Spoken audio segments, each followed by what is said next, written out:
So Albert Lin, founder at VegBed, thank you for joining me on the Vertical Farming Podcast. Yeah, thanks for having me, Harry. Excited to be here. Where are you calling in from? Right now in northern New Jersey. Okay. I just got back from the East Coast. I was at Indoor AgCon Oh, yeah, yeah. NYC for 2 days on the Thursday and Friday in Brooklyn. I was at the Marriott, and it's my second indoor farming conference, and I got to. It was nice because it was single track, so there was nothing to, normally sometimes when you go to a conference, you're Mm, sort of trying to decide which sessions to attend. And this was nice because they did a really good job. So shout out to the organizers. Have you been to any of the indoor farming conferences yet? I was actually, excuse me, I was actually at Green Tech the previous week. Okay. Um, and it was exactly what you were just describing, where it's just such a massive event. There's like four different areas of speaking going on. So it's very hard Yeah. to figure out which one you want to go to. Yeah. But it was good. It was a good event. Unfortunately, I caught COVID there, but Oh no. Yeah.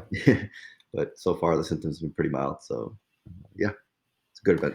And prior to that, were you a regular attendee of conferences for previous jobs? Um, Actually, the for in terms of ag, the Green Tech in Amsterdam is the only one I've been to. I've been in that one twice, and I'm part of the NYC Ag Collective, which is a nonprofit here based at NYC. And we have Yeah. NYC Ag Tech Week every year, so that's Mhm. something that we organize that I attend. And so, for folks who haven't attended Green Tech, where exactly was it hosted? And if you could tell me a little bit about. Previously, it was in Amsterdam once Okay. a year. Okay. And now I think they're doing a twice a year event. So it's usually once in Amsterdam and then also once in Mexico City. Yeah. Hmm. Um, Nice. so yeah, usually it's like springtime Mexico, and then the summertime one is in Amsterdam. Yeah. So for the benefit of the listener, can you rewind the clock a little bit? And I'm just curious where you grew up, and when you headed into to school, if you were if you knew at that time that what you were studying would eventually lead you to the path you're on now. Oh yeah, like my schooling and how I grew up had zero relation to agriculture or anything that I'm doing now. I grew up in Forest Hills, New York. Yeah. Um, my parents still live in the same childhood house that I grew up in. Nice. Um, Went to elementary school there. Ended up going to Carnegie Mellon to get my bachelor's in mechanical engineering, um, but ended up going into finance after college, and then started working at a couple of startups. And then after a couple of stints at some early stage startups, that kind of uh, got my brain flowing through like the entrepreneurial mindset, and that was kind of how this whole thing started. Yeah, you had some early experience with was it farm stock?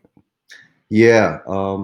At the time, this was the time when I first started getting into hydroponics. Yeah. Um, and I got introduced to a friend of a friend who was starting, was trying to start an indoor farm in upstate New York. So we got connected. They asked me to join the team. Um, there was about six of us, and we were trying to implement like a rotating vertical rack system in upstate New York. Worked on that project for about 9 months, but the main issue with that was like we had all the pieces in place in terms of like the technology, the land, the architect, the survey, all that. But the bulk of the funding, which was to build the greenhouse, was like we were looking for like 2.5 million. Yeah. Just couldn't get any VCs to be lead investor on that. In retrospect, I understand where they're coming from, because at the time I was still consider myself a hobbyist, Yeah. and I was the one with the most knowledge as a Okay. hobbyist on the Oh, wow. team. Okay. Everybody else was from like marketing backgrounds, from like investment banking. Nobody Yeah. actually had commercial farming experience, so I could Yeah. see the hesitation there. But everyone was really passionate about the project. Yeah. But I don't think that was enough for them to dip their toes into that. What was it about that project that sort of piqued your interest and made you feel like it's something you wanted to give it a shot? I think because at the time, um, vertical farming, like the energy cost was still a very big part of the equation. People are still trying to figure that out. Yeah. And so the architect that we were working with, his background is in like sustainable structures and greenhouses, and he actually created his own greenhouse in upstate New York was and claims it to be like a net zero greenhouse. Hmm. So we were trying to implement some of his techniques and designs into our greenhouse, and so that was kind of what piqued me, where it was like, all right, we're going to keep the glass model so that we don't have to use LEDs 24/7. Yeah. But then I think it's a difficult model because I think the industry is you're either a 2D flat greenhouse or you're an indoor vertical 100% LED light. It's very rare to see somebody try to implement a vertical greenhouse type system. Um, I mean, there's a lot of difficulties to it, but that was kind of what piqued me because not many people were doing that at the time. What would you say was your biggest takeaway, your lesson learned, whether it was like what to do or what not to do? Yeah, I think the biggest thing would have probably been just trying to go too big before we even did a small scale pilot, right? Yeah. Like I think it would have been a lot easier if we just tried to raise 50 to 100K, kind of like fence and family round, and Hmm. then build like a small like 2-3 thousand square foot test pilot project, Working and just see how prototype. that worked. Yeah. Yeah, like a prototype thing. Because trying to go full scale like 40, 50,000 square feet, and none of us have done it before. It was Yeah. just too much of a gap. Yeah. And so after that, you had a short stint at a company called Homebell, and then you went on to Forkable, which I imagine was there any helpful lessons learned from the time spent at those two companies? Excuse me. Not really. I mean, they're both like early stage startups, Yeah. where I was, you know, one of the first 10 to 20 people hired at the company. Um, I guess the only thing I guess was the advantage of taking away from early stage startup is like you just have to be able to do everything. Like if you don't really Yeah. get hired to just do one role. Yeah. You do get hired to do one role, but then when you're actually in it, you're juggling like five different things at the same time. So it gives you a lot of exposure to like how to get something from 0 to 1 and build stuff from scratch, um, which definitely helped with getting VegBed off the ground and building from scratch, which I started um, as a side project while I was working full time. Yeah. And so, obviously, this idea, the startup mentality, and I'm sure some of those lessons, whether you realize you were learning them at the time, probably came back to you and were helpful. But what's interesting is that after you left Forkable, you went back into finance. You went back into big tech. Yeah, it was Yeah, a fintech company, fast growing, kind of very altruistic, B Corp, trying to just help out the underserved community with like financial products in terms of like small personal loans and stuff that they wouldn't be able to get at traditional banks or lenders. So the idea piqued my interest, and the role gave me a lot of responsibility. So that's kind of how I ended. So I wasn't really agnostic. I was industry agnostic with like yeah, the companies that I worked at, but I was specifically going for companies that were like just at the cusp of kind of getting all the operations and stuff kind of honed out, and then just taking it to the next level. So kind of like jumping in there and getting all that set up for them. it seems like there's also a through line of working for companies that are doing good for the world, and I'm wondering if that's a value or something that was you were taught when you were younger. Is that something that comes from your family, or where do you think that drive comes from? That's a really good question. Yeah. I don't know. I guess it's funny because when I look at vertical farming and just agriculture in general, it's like a lot of the issues I think we have with just health in the US and just society and global warming, it can be addressed like in a multifaceted way with agriculture. And so I guess for me doing this, you might not there people and I might not make the connection, but it's like I hope ultimately part of vertical farming is to have Americans eat healthier, Yeah. Like I don't know if that will happen, but I'm hoping that down the line that can address that issue and just get vegetables to be more accessible to everybody. You know, I think main reason is like a lot of people eat unhealthy just because it's easy and it's cheap and that's what they have access to. and they don't really have it. Not everybody can afford a $17 Mhm. salad at Sweetgreens. Yeah. So it's like, Yeah. uh, Why is that this idea of making it more accessible, to a wider audience, is that why is that important for you? um, yeah, I've read a lot about just the food industry, the meat industry, the ag industry, like the corn industry, Mhm. and watched a lot of documentaries, some biased, some not. But yeah, it's just like I think, like I mentioned, it's a lot of problems that I think we can solve based off of, of from agriculture itself, especially from the health standpoint. Yeah.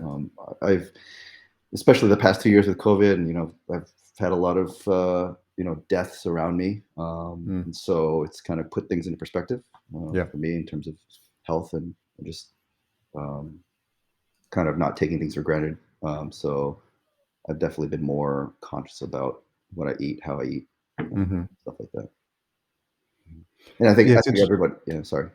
no, finish that thought, go ahead. But yeah, no, it's like, and I don't want myself to only, ourselves to have access to that. I feel like, a lot of underserved communities aren't able to do that. So it would be nice for them to also have the option of eating healthy and not just, one choice of fast food kind of situation.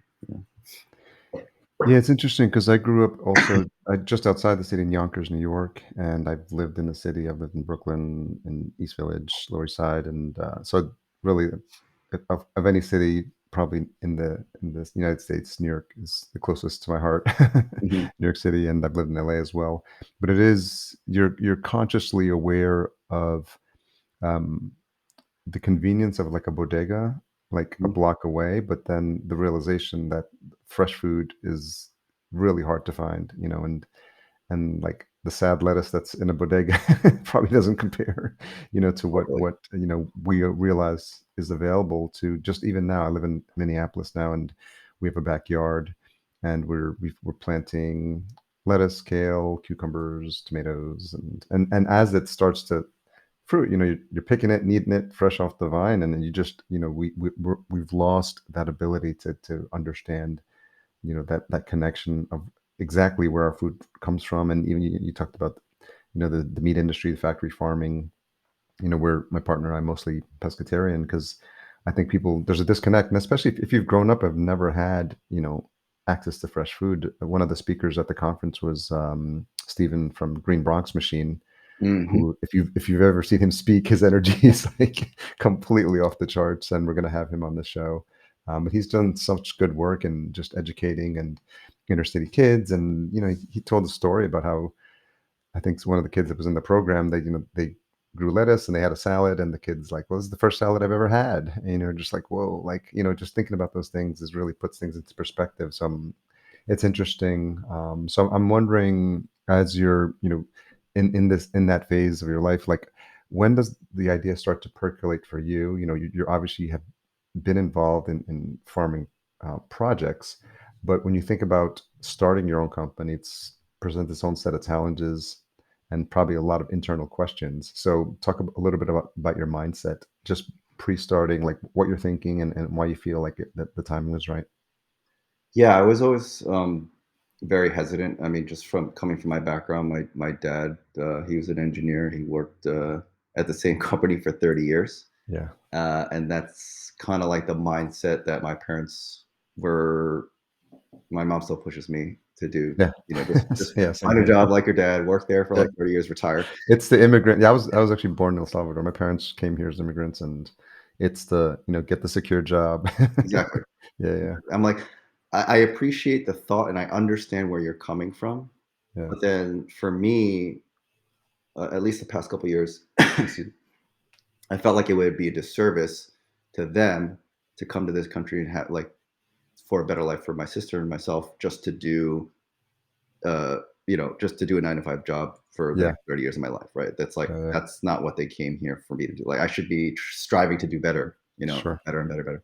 So that's kind of how my mentality is but it's tough because they're not against what I'm doing, but they're definitely just afraid of the instability of being an entrepreneur, Of course. like, especially Because like, they're parents. They want us. They don't want you, they're like, what about seeing. health Yeah, insurance? I'm like, I got that. Don't worry. Yeah. My wife's working. I'm under her Yeah, health yeah, insurance. But I think so I wasn't your typical entrepreneur where like I just dropped everything and went full steam ahead on it. I kind of slowly built this on the side, and yeah. I wanted to get it to a point where I felt comfortable enough that okay, I could quit my job and start pursuing this. Um, and it also, excuse me, And if there's it also a allowed. there just a quick and Levi, this is for you. This is our production guy. So, but there's Okay, a mute button there. So if you want to feel the need, you can I'm just about to do yeah, just do it. that. Yeah. um, so I wanted to be in a good spot before I jumped in, and at the same time, um, you know, sorry, the coughing made me lose my train of thought. I'm sorry. No, no, just you can reset. Um, Take your time. reset. Sorry.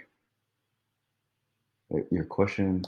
Yeah, we were talking about your kind of our parents' need for help, for a stable job, and you having health Mhm. insurance, and you realizing like at the time what that you want, you gradually easing your way into the business, not jumping into it feet first. So Yeah. Okay. So yes. So yes. I had other projects that I tried prior to VegBed that either failed or I kind of gave up too early. And this was one project, an idea slash business that I did not want to give up on. Um, and I don't think a lot of people talk about their failures too much, but I failed a lot. And I knew that if I continued to work full time and I tried to grow this kind of slowly on the side, it would eventually just die off if I didn't spend more time on it. It's like it's very difficult to be a part-time entrepreneur. Like yeah, nobody really does that. I mean, no, you can do it like to get it off the ground and start a little bit, but at some point you just have to go for it. yeah. And so I knew I would regret it for the rest of my life if VegBed failed only due to the lack of time I put into it. Right. If it failed and Yeah, I'm like, because "Oh, I was only spending 4 hours a week," then that's on me, that's stupid. Why did I do that? Like, if I put 110% effort in, I spent 80 hours a week on it, and it still failed, I'd be comfortably fine with that. Like, I gave it my all, I gave it a sure. shot, and it didn't work out. But if it didn't work out just because I didn't put effort, then I would be very upset about that.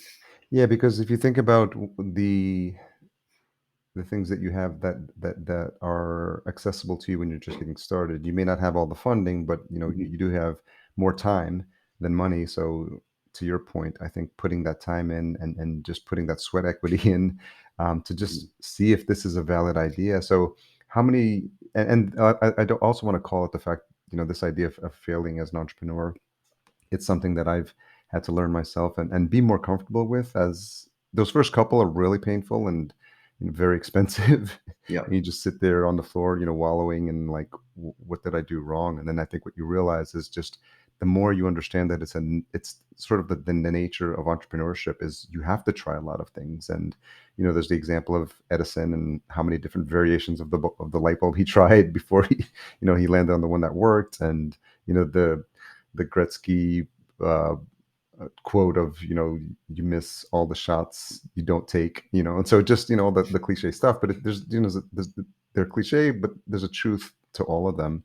And I think it's this idea of understanding how to get up faster and how to recover and just figure out like that didn't work, okay, let's try the next one, and you're iterating on the way, and then each one of those failures gives you like a little bit of a learning point to understand, okay, that's now I understand why that didn't work, and you sort of compile those. But I don't think you have the successes later on in your life if you don't have those early failures, because mhm, you probably get a sense of false confidence. And I think the sooner you scrape your knee, and you get up, and then you realize, it's like learning to ride a bike, right? You're going to fall down a couple times, but then you know totally. what not to do, and how better to move forward. So how many different ideas did you have, or even if they wouldn't come to fruition before you landed Yeah. on the concept for VegBed, and then we'll get into that specifically. Yeah, I just want to make one comment for anybody that's out there that's going to be listening that's trying to pursue entrepreneurship.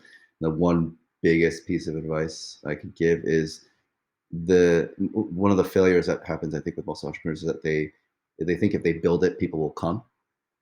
And that's the number one mistake where they had, oh, this is an awesome idea. Like everyone's gonna love it. Like, yeah, this person told me they love it, da da da. And they spent all this time, spent all this money, they build this thing, they create this product, this website, this software app, or whatever, and then nobody wants it, or nobody downloads it, or nobody buys it. So I Yeah, think in the beginning, really figure out whether or not your customer actually wants that. Talk to people. Like, it doesn't yeah. cost money to interview someone. Just ask them for their opinion. Ask them what their pain points are, right? And that's how you can Have get you to heard the of best. the book, The Mom Test? Yes, yes, yes, yes, exactly. Yeah, It's perfect, one of perfect. the I took I was part of a fellowship with On Deck for no code, and so one of the projects was to launch a site and but also get users to it, and then to your point, this usability testing, like speak to customers and saying like, is this something you would use? Like, and Mhm, I think the premise is like make it so easy that your mom would understand it mhm, and she'd be able to explain the concept to it. But it's a really highly recommended. We'll make sure it's in the show notes. The Mom yeah. Test for new entrepreneurs. But back to your question about like some of the failures. They pretty much stem from what I just spoke about like thinking that these ideas were good and building something, and then just realizing that either it was too difficult to use or people just didn't want it.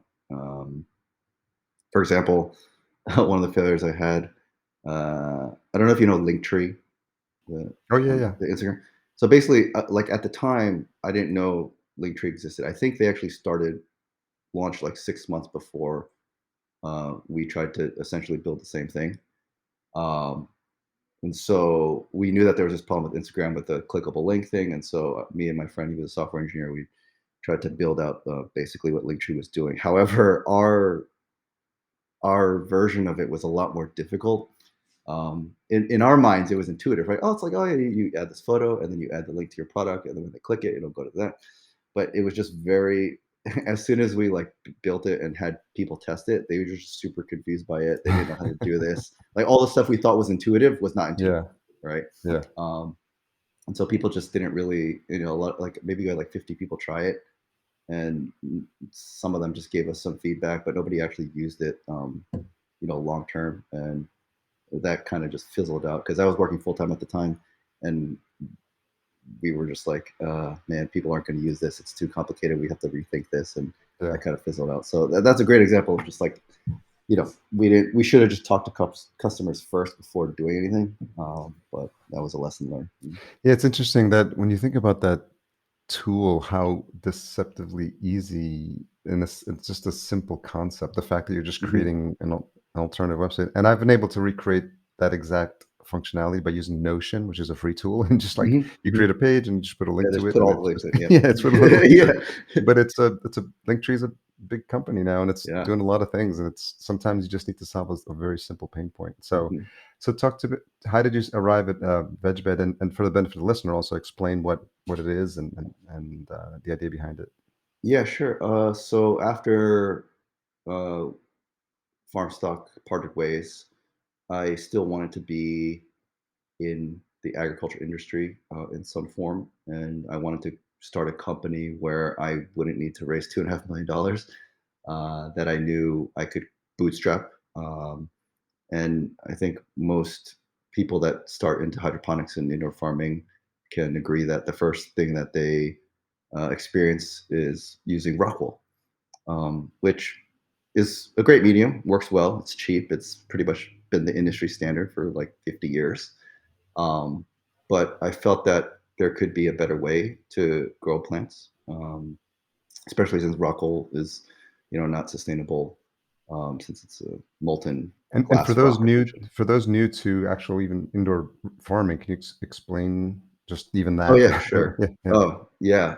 For those that are new, rockwool is essentially this stone wool that is used to germinate and grow plants. It's usually sold in a cube form, and it's made from, I think, molten basalt rock that's superheated to a couple thousand degrees, and then it's spun into this really fine kind of yarn. So it's essentially glass fibers. So it's utilized in home insulation, and that's kind of, I think, why it's been so heavily used and so cheap, because it's utilized in other applications. So it's so predominant in the housing market. However, Do you know the it's story behind it? I'm curious if it was just one of those things where there was like, you know how these all start, there's like excess supply of a product and people are like, where else could we use what this? exactly? That's probably. I don't know the story behind Yeah, how rockwool got involved in yeah, hydroponics, but I could totally see that happening yeah, where it's like this yeah. thing It's absorbs yeah, like water. the industry Yeah, drives it. They're like it was probably like a waste product or something like that. Just like exactly. how to Yeah, use it. So excess. so it's interesting because I'm curious and I'm always like to love the entrepreneurial mindset. And so you see that there's Rockwell being used, and you also feel like there's an opportunity to improve it.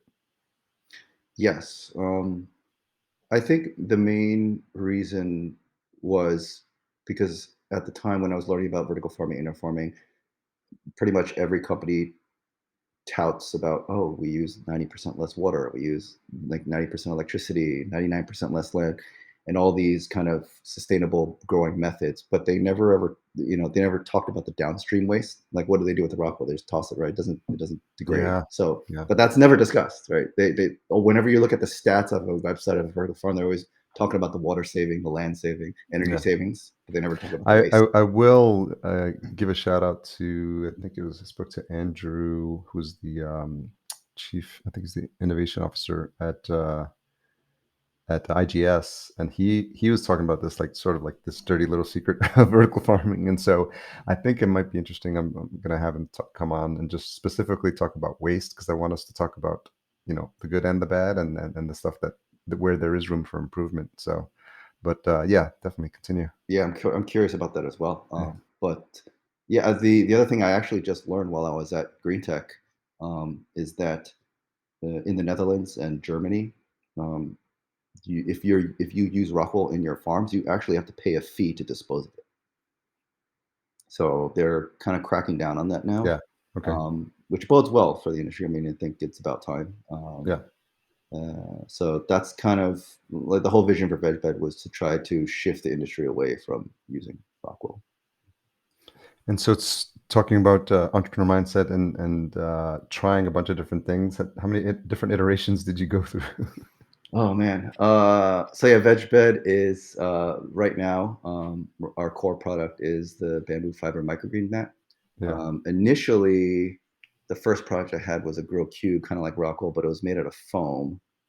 Um, However, obviously, it's not sustainable because it's made out of foam. It worked well, like people liked it, but then after talking to customers, they were like, "Do you have a more sustainable option other than Yeah. foam?" And so that evolved kind of into what we have today. Where I also prior to the bamboo mat, I had a foam mat that I Okay. made for a customer and went through multiple iterations with him on that, and then finally, customer just kept asking for a more sustainable option. So that's how I shifted over, pivoted Mhm. to the bamboo fiber. And so, how big is the team now, and who are you working with? It's just me, and I have someone helping me with like biz dev and marketing, Okay. and a couple of contractors that I've had to help out with like web design and stuff like that. Yeah. Mainly me. And what's been the early adoption by companies? Who, to the extent that you can talk about it, who are you working with, or the types of companies you're working with? Yeah, a couple people have NDAs with, but mainly. So right now on the B2B retail side, we're offered on True Leaf Market and Hort Americas. Currently working with two other distributor retailers now in the U.S. To carry the product, but most of the direct to consumer customers and the farmers I work with, they're usually, I would say, small to mid-sized farms that grow in their local market, probably like two to 300 trays a week of microgreens. Hmm. Um, and they'll usually sell at farmers markets or restaurants and like the local supermarkets. So that's like the core of the customer right now. Not too many individual hobbyists, but mainly like small, middle-sized farms, microgreen farmers. And from a sustainability perspective, like how do you explain it to folks how it's different than the rock wool, and what does that look like, and how, I mean, does it get into the specifics of like how fast it decomposes? Yeah. So for, I mean, bamboo itself, when you look at the growth chart of bamboo, it grows exponentially faster as Yeah, time goes on. yeah, Even in the beginning, it grows really, really fast. Like I think within the first month, it grows about like 6 to 12 inches a day. That's But then wild. after like 1 month, it starts growing like, more than a foot a day. So in terms of like sustainability, like when you chop one down, they grow like literally like weeds. Yeah, yeah. And the other thing, versus like compared to like hemp and some of the other products out there on the market, bamboo doesn't require a lot of resources or like purposeful farming to grow them. They just kind of grow wild along the riverbeds, like in Southeast Asia. So Yeah. you don't have to actually like mow down farmland to grow bamboo. That's just kind of wildly Mhm. growing everywhere. Yeah. Um, so definitely highly sustainable. In terms of like biodegradability tests, I'm actually in the process of talking to a couple companies now to get like an official report. I've Okay. had customers throw it like in their compost bins Okay. and stuff like that, but I want to kind of get like a more statistical analysis of like the time and everything like that. So that's in the works now. Yeah. Yeah. So from a product perspective, can you talk a little bit about what you're thinking about? Like, where are there opportunities for you to grow, and is it specifically you think there are use cases that are still applicable in vertical farming that you could branch out to, or because of the nature of the materials, are there other opportunities for you to do some different product offerings? Yeah, I definitely am currently prototyping different forms of the product, mainly like a cube form. It's quite difficult though because I don't want to add any foreign materials into the product because right now it's just straight up bamboo fiber, which Yeah. is um, basically tangled together with a Yeah. mechanical process. So there's no glue or any binders in it, and I'm trying to stay away from that. But because of that, it's hard to create like a solid three-dimensional structure out of it. Hmm. So it's a challenge that I've been working on. So I'm working on some prototypes right now. So hopefully they work out. So that's kind of like the next evolution of this, getting into like a cube form, so that it's more widely usable besides just microgreens. And then also like with tomato and larger crop production, they have like these big bags. Right now, it's usually like a big slab of rockwool, which is like kind of like 3 or 4 feet long and like Yeah. 6 inches high. And they'll use that for like tomato production, cucumber production, peppers and stuff like that. So getting a product like that out, I think would be really beneficial because most of the pictures I see of like tomato and vine crop production is utilizing like big slabs of rock wool, and I have Yeah. no idea. I have no idea what they do with them afterward. They probably just toss them. So that would be great to help shift that away. And then also, I think just in general, maybe like some sort of sorry, That's okay. some sort of um, soil amendment or um, a competitor to maybe Coca Cola. Is I think a lot of the What's the cocoa cord? Coco Coir, it's Cord. like the thrown away coconut husks that they Yeah. use for as a garden medium. But a lot of the potting soil out there, I don't know if many people know, but it's predominantly composed of shagnon peat moss, which is a Mm. pretty unsustainable product and grows at the opposite rate of bamboo, Mm. usually like a few millimeters a Yeah. year at the most. Yeah. And a lot of the potting mixes are like 60-70% shagnon peat moss. So I think there's opportunity there to kind of get a more sustainable soil amendment on the market as well. Where do you see like the I guess the biggest opportunity or the biggest challenge for you as the founder and as the person who's wearing a lot of the hats in the business? So where do you want to focus your time so you have the most are you looking for new clients? Are you spending some time on innovation? Are you doubling down on the relationships you have already? So I'm just curious where your mind's at, and I'm sure every day when you wake up it's a different answer. But I'm curious what's top of mind for you now. Honestly, pretty much all the three things that you just listed are priority for me right now. Just expanding the business in terms of getting into more distribution retail, getting a couple more commercial farms online would be great, and then just expanding um, the product line as well. I think of those the two main things that I'm going to be focusing on. The other thing that I'm not an expert in and I don't have a degree in is like material science, and I think um, finding somebody that is knowledgeable about knowledgeable about materials and products to be able to help me kind of create these prototypes in the future, I think would be very beneficial. Have you given any thought to any of the processes that you've put in place for how these are created or assembled, and maybe applying for patents for any of them? Because there might be some opportunities for something that you're doing specifically with this combination of materials in this form.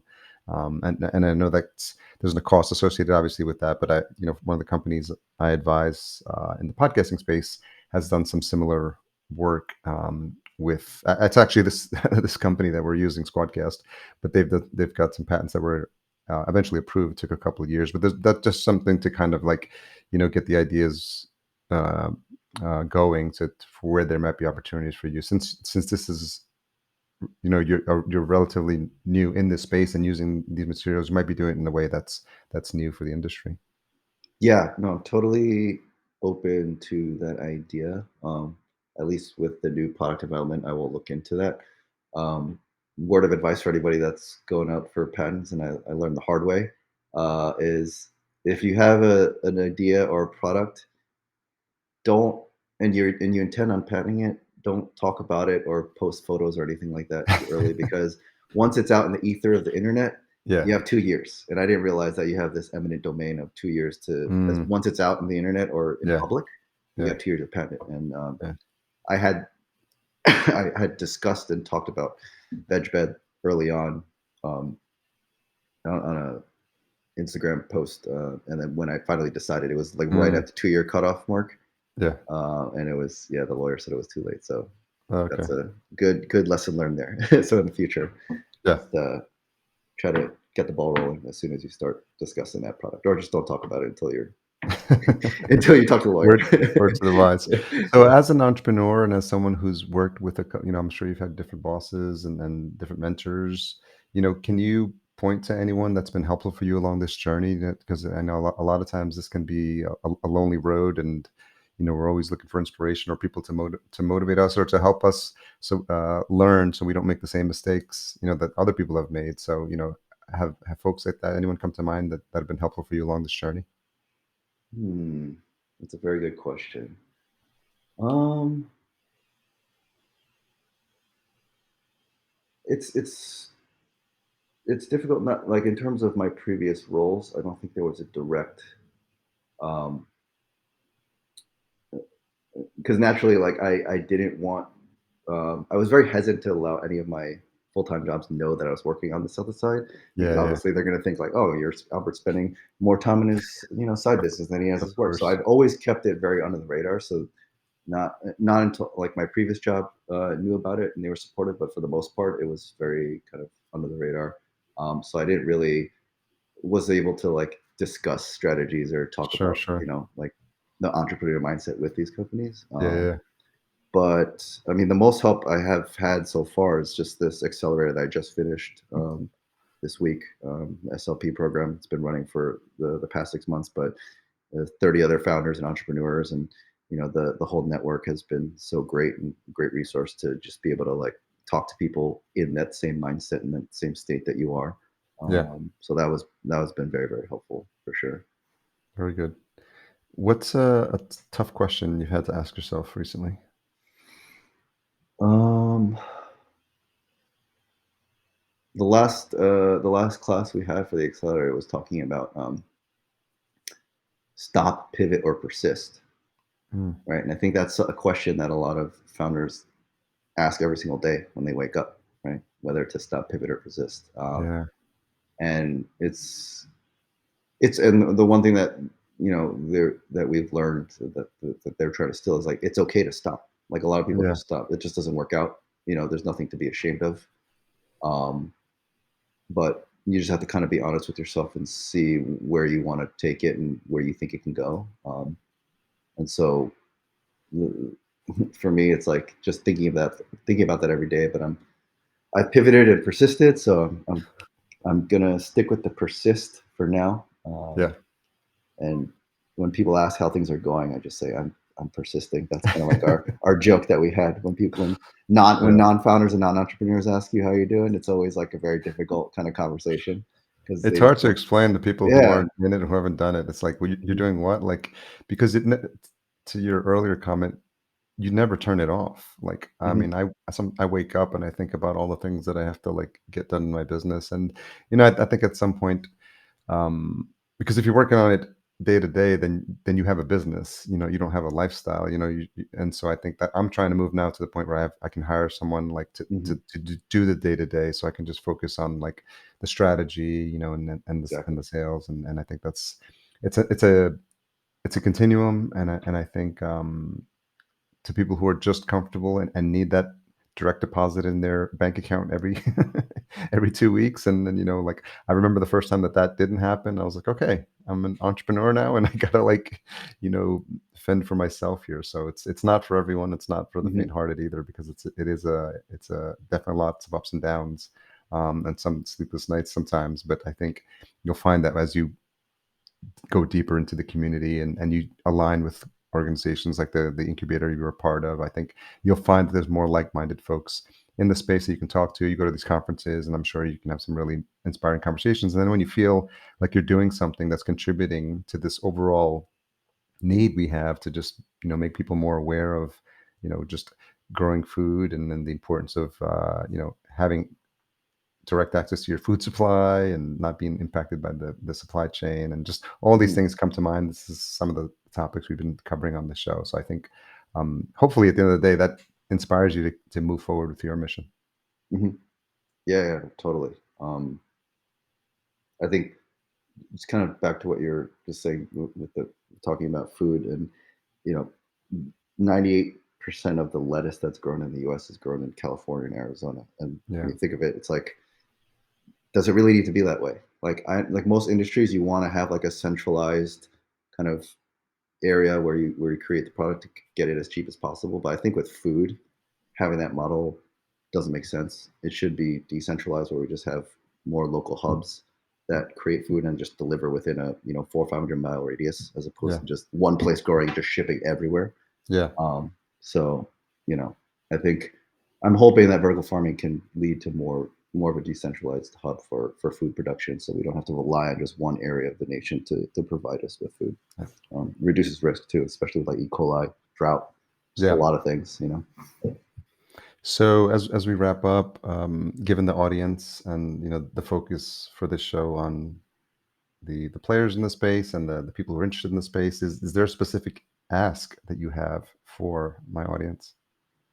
Uh, no, if you have questions about entrepreneurship and just kind of like the journey, some of like, I have many mistakes that I can offer, and lessons learned. So I'm always happy to talk to other people in the space that are starting off, or have questions or strategies, kind of what I went through. And also, if you're in farming, you're a producer, grower, retailer, distributor, also happy to talk to you about the product, and trying it out and getting you some samples. More than happy to do that.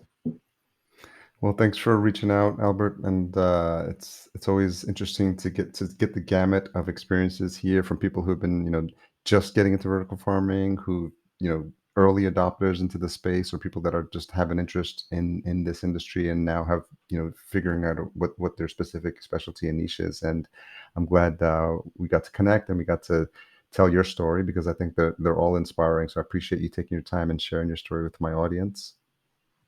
Yeah, Harry, thanks. It was really fun. I love that we kind of dove really way back and kind of Yeah. just talked about mindset and how I grew up. I think that's not a lot of people talk about. They just kind of talk about the company, and that's kind of it. But I think getting a sense of more of a background of the person's history and mindset is definitely helpful and eye opening for Yeah. listeners as well. And inspiring. That's great. Yeah, that too. And so, VegBed, vegbed.com for the website. Any other place you want to send folks to connect with you to learn more? Yeah, email, just Okay. Albert at vegbed.com. Okay. And all the handles on Facebook, Instagram's all just vegbed. So pretty easy to find. All right. Thanks again for your time, Albert. I Yeah. appreciate it.